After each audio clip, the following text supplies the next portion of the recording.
ओम नमः शिवाय, ओम नमः शिवाय, ओम साम्ब सदा शिवाय नमः।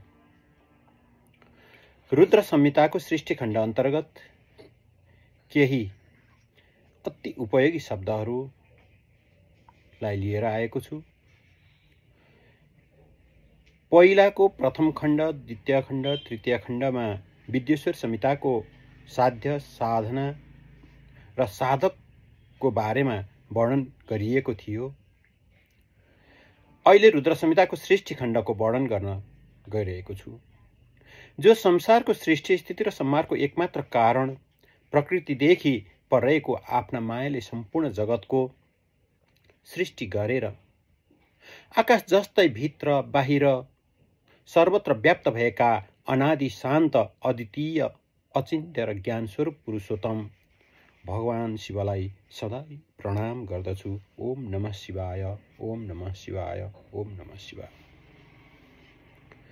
एक दिन नौमिषारण्यवासीहरूले सबै शौनकादि मुनीश्वरहरूले परम भक्तिपूर्वक सुतजीसँग प्रश्न गरिएको थिए, जुन प्रश्न विद्येश्वर संहिताको साध्य साधन खण्डमा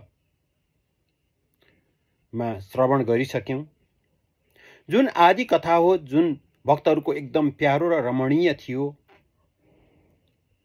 शिवका कथा सम्बन्धी प्रश्नले गंगा जलले जस्तै कथा भन्ने, प्रश्न गर्ने, श्रवण गर्ने सबैलाई पवित्र पार्दछ।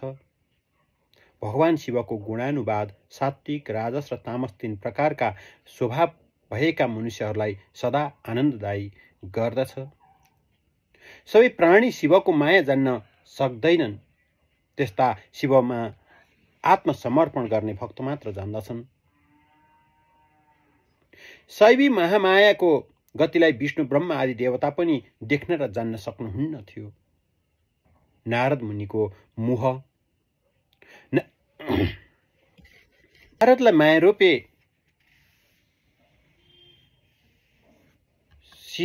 शिलानिधिको छोरी श्रीमती